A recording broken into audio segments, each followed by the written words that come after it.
এই মুহূর্তে আরো একটি গুরুত্বপূর্ণ খবর। এসএসসি আজকে হাইকোর্টের রায়কে চ্যালেঞ্জ করতে চলেছে জানিয়েছিল মধ্যশিক্ষা পর্ষদ। তারাও চ্যালেঞ্জ করতে চলেছে। মধ্যশিক্ষা পর্ষদও চাকরি বাতিলের রায় চ্যালেঞ্জ করতে চলেছে। কথা বলবো প্রতিনিধি সোমরাজের সঙ্গে। সোমরাজ, এই 25,000 চাকরি বাতিলে মধ্যশিক্ষা পর্ষদের অবস্থান কি? দেখো, মধ্যশিক্ষা পর্ষদ হচ্ছে শিক্ষকদের নিয়োগ পত্র দেয়, অর্থাৎ শিক্ষকদের নিয়োগদাতা হচ্ছে পর্ষদ, এবং সেই বিষয়কে সামনে রেখে মধ্যশিক্ষা পর্ষদ এবার কলকাতা হাইকোর্টের রায়কে চ্যালেঞ্জ জানিয়ে সুপ্রিম কোর্টে আবেদন জানাচ্ছে। ইতিমধ্যেই মধ্যশিক্ষা পর্ষদ কলকাতা হাইকোর্টের ডিভিশন বেঞ্চের রায়ের কপি হাতে পেয়েছে। যদিও তারা গোটা বিষয়টি এখনো পড়ে দেখছে, কিন্তু পর্ষদ সভাপতি রামানুজ গঙ্গোপাধ্যায় জানালেন যাতে কোনো শিক্ষক শিক্ষিকা বা কোনো পরীক্ষার্থী যাতে বঞ্চিত না হয়, সেই তাকে মাথায় রেখেই মধ্যশিক্ষা পর্ষদ সুপ্রিম কোর্টে যাওয়ার সিদ্ধান্ত নিয়েছে। যত তাড়াতাড়ি সম্ভব মধ্যশিক্ষা পর্ষদ সুপ্রিম কোর্টে আপিল করছে, এবং যাতে দ্রুত শুনানি হয় তাদের আপিলের ভিত্তিতে, সেই বিষয়টিও পর্ষদ জানাবে আইনজীবী মারফত সুপ্রিম কোর্টের কাছে। অর্থাৎ স্কুল সার্ভিস কমিশনও যেমন এই রায়কে চ্যালেঞ্জ জানিয়ে সুপ্রিম কোর্টে যাচ্ছে, তেমনি মধ্যশিক্ষা পর্ষদও এই রায়কে চ্যালেঞ্জ জানিয়ে সুপ্রিম কোর্টে যাচ্ছে, তেমনটাই পর্ষদ সভাপতি রামানুজ গঙ্গোপাধ্যায় জানান। একবার দেখে নেব পর্ষদ সভাপতি কি বলছেন। এখানে প্রায় 26,000 মানুষের অ্যাপয়েন্টমেন্ট নাল এন্ড ভয়েড করা হয়েছে। আমরা যখন স্টাডি করব, আমাদের উদ্দেশ্য এটাই থাকবে যে সুপ্রিম কোর্টের যে নির্দেশ ছিল যে ন্যাচারাল জাস্টিসের জন্য সব ক্যান্ডিডেটের বক্তব্য শোনা হবে, সেই অ্যাফিডেভিট স্টাডি করা হয়েছে নিশ্চয়ই। এই বিষয়গুলোই আমাদের যারা আইনি বিভাগ দেখেন তারা দেখবেন। আমরা নিশ্চিত যে মধ্যশিক্ষা পর্ষদ এই রায়কে সুপ্রিম কোর্টে চ্যালেঞ্জ করবে in the form of N SLP. কি রায় একবার দেখাবো আপনাদেরকে, আপনাদের মনে করিয়ে দেওয়ার জন্য। এসএসসি মামলার রায় 2016 এসএসসির পুরো প্যানেল বাতিল। আরও দেখুন, শিক্ষক দেবাংশু বসাকের ডিভিশন বেঞ্চ 25,753 নিয়োগ বাতিল করলো। এসএসসিকে সব ওএমআর দ্রুত আপলোড করতে হবে। এসএসসি মামলার রায়ে দেবাংশু বসাকের ডিভিশন বেঞ্চ নির্দেশ দিল ভোট মিটলে নতুন করে নিয়োগ প্রক্রিয়া। এছাড়াও আরও নির্দেশ রয়েছে। 2016 এসএসসির পুরো প্যানেল বাতিল করলো এবং যোগ্য যারা তাদেরও চাকরি বাতিল হয়ে গেল। যদিও এসএসসির দাবি তারা হলফনামা দিয়ে কারা যোগ্য কারা অযোগ্য তা নির্দিষ্ট করে দিয়েছিল। এসএসসির দাবি, এসএসসি এ নিয়ে চ্যালেঞ্জ করছে সেই কারণে সুপ্রিম কোর্টে। আর মধ্যশিক্ষা পর্ষদ প্রাথমিকে শিক্ষকদের অ্যাপয়েন্টমেন্ট লেটার দেয়, সেই মধ্যশিক্ষা পর্ষদও এবার চ্যালেঞ্জ করছে সুপ্রিম কোর্টে, জানিয়ে দিলেন মধ্যশিক্ষা পর্ষদ সভাপতি। অতিরিক্ত শূন্যপদ, মেয়াদ উত্তীর্ণ, র্যাঙ্ক জাম্প, ওএমআর এ শূন্য পেয়ে চাকরিতে বেতন ফেরত। প্রায় 5 থেকে 6,000 এরকম যারা চাকরি পেয়েছেন তাদেরকে বেতন ফেরত দিতে হবে।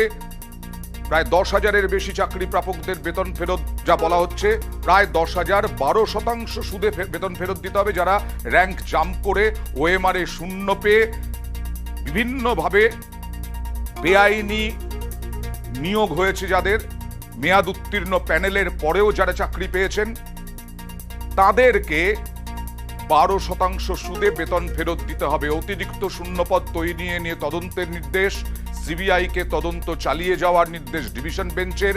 কাদের নির্দেশে অতিরিক্ত শূন্যপদে নিয়োগ তা খুঁজে বের করা, এই সমস্ত এবং অভিযুক্তদের প্রয়োজনে হেফাজতে নিয়ে জিজ্ঞাসাবাদের নির্দেশ দেওয়া হয়েছে ডিভিশন বেঞ্চের পক্ষ থেকে। এই ডিভিশন বেঞ্চ সুপ্রিম কোর্টই গড়ে দিয়েছিল এমনটাই জানা যাচ্ছে।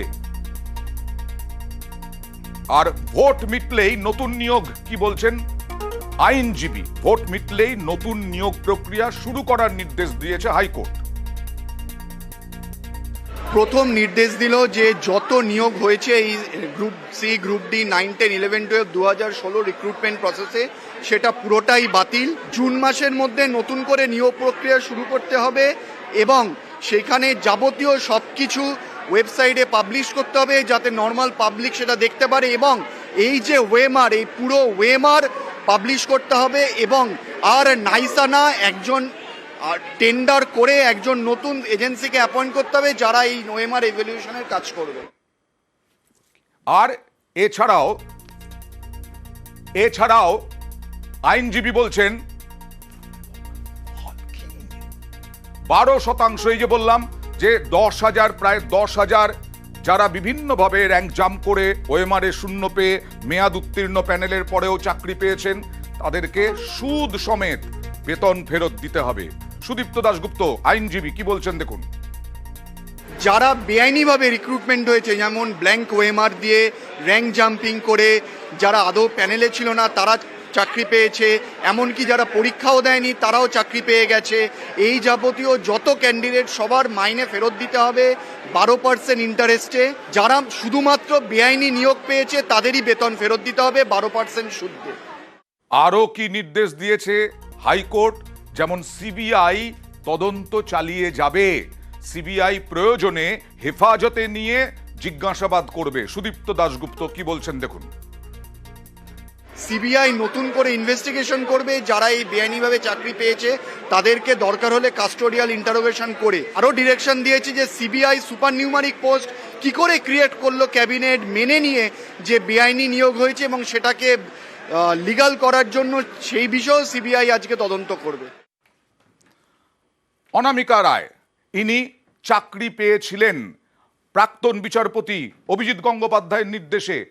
ববিতা সরকার, তিনি চাকরি পেয়েছিলেন পরেশ অধিকারীর মেয়ে অঙ্কিতা অধিকারীর চাকরি পেয়েছিলেন, কিন্তু সেই ববিতা সরকারেরও চাকরি চলে যায়। তারপরে বিচারপতির নির্দেশে এই অনামিকা রায় চাকরি পান, কিন্তু তারও চাকরি চলে গেল, তারও চাকরি বাতিল হলো হাইকোর্টের আজকের নির্দেশে। কি বলছেন তিনি দেখুন। বিচার ব্যবস্থার প্রতি যে আমাদের আস্থাটা ছিল আর কি, আমরা এটাই আশা করি যে বিচার সবসময় কী হবে, নিরপেক্ষ হবে, কিন্তু এইখানটা কিন্তু এটা কোনো নিরপেক্ষ বিচার হলো না। কারণ এখানে কিন্তু যোগ্য অযোগ্য কিন্তু আলাদা করতে পারলো না, সবাইকে কিন্তু ওই একই ইয়ের মধ্যে ফেলে দিল যে সবাই অযোগ্য। এটা কিন্তু কখনোই হয় না। এটা যদি আলাদা করে বিচার করতো যোগ্য কারা অযোগ্য কারা, তাহলে সেটা কিন্তু একটা নিরপেক্ষ বিচার হতো। তিনিও বিচার নিয়ে প্রশ্ন তুলছেন। আর এদিকে 2016 যে এসএসসির পুরো প্যানেল বাতিল, তাতে একমাত্র চাকরি থাকলো বীরভূমের সোমা দাস। তার চাকরি থাকলো, তিনি ক্যান্সার আক্রান্ত, মানবিক দিক থেকে দেখে তার চাকরি বহাল থাকলো। সোমা দাস কি বলছেন।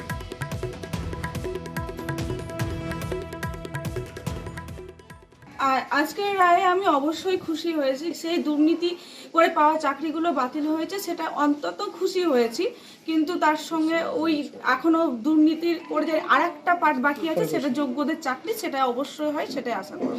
আমার চাকরিটা হিউম্যান রাইটসের আন্ডারে হয়েছিল, সেটা বিচারপতি সেটার দিকে আমাকে বাদ দিয়েছে, সেটা ওনার সম্পূর্ণ ব্যক্তিগত মত। তো এটাতে আমি খুশি যে সম্পূর্ণ তা নয়, কারণ আমি একটা কারণে বলবো যে আমি কখনোই চাইনি যে আমার চাকরিটা এভাবে হোক। সেক্ষেত্রে যদি সবার চাকরিটা হয়ে যায়, সেটা কিছুটা আমি শান্তি পাবো। 25,000-এর উপর প্যানেল বাতিল, পুরো প্যানেল বাতিল। এরপরে কি হবে, কোন সমস্যা হতে পারে, নির্বাচন কমিশন কি করবে? কারণ এদেরকে তো নির্বাচন কমিশন ভোটের কাজে লাগায়, ভোট গ্রহণের সময় বিভিন্নভাবে। সেই ভোট কর্মীর অভাবে ভুগবে কমিশন, এই প্রশ্ন উঠছে। 25,000 যদি ভোট কর্মী না হতে পারেন, কারণ আজকে দেবাংশু বসাকের ডিভিশন বেঞ্চ একেবারে নির্দিষ্টভাবে এটা বলে দিয়েছেন, তারা আর সরকারি কর্মী নন, তাই ভোটের কাজে থাকতে পারবেন না চাকরি হারারা, এমনটাই বলে দিয়েছেন বিচারপতি দেবাংশু বসাকের ডিভিশন বেঞ্চ। তাহলে নির্বাচন কমিশন আগামী 26শে এপ্রিল দ্বিতীয় দফার ভোট, তার আগে অবশ্যই সুপ্রিম কোর্টে যাচ্ছে এসএসসি, মধ্যশিক্ষা পর্ষদ, কিন্তু দ্রুত যদি স্থগিতাদেশ বা এই ধরনের কিছু না থাকে সুপ্রিম কোর্টের, তাহলে ভোটে সমস্যা হবে নির্বাচন কমিশনের। এই নিয়েই এখন প্রশ্ন। আর গোপা বিশ্বাস নির্দেশ কি দিয়েছেন বিচারপতি দেবাংশু বসাকের ডিভিশন বেঞ্চ, তাই নিয়ে আইনজীবী গোপা বিশ্বাস কি বললেন দেখুন। আদালত স্পষ্ট জানিয়ে দিয়েছে তাদের ইনিশিয়াল অ্যাপয়েন্টমেন্ট যেহেতু ব্যাড, তার সাবসিকুয়েন্ট স্টেপ ফলো হবে। তার মানে এটা বলা যেতে পারে তারা বর্তমানে যেহেতু শিক্ষক নয় এবং তারা সরকারি কর্মচারী বর্তমানে নয়, কারণ উচ্চ বেঞ্চের কোনো স্টে আপাতত নেই, যে ডিভিশন বেঞ্চের রায় এখন বহাল আছে, তাই বলা যেতে পারে তারা যেহেতু শিক্ষক নয়, তাই তাদের ভোটের ডিউটি জয়েন করার কোনো প্রশ্ন থাকছে না।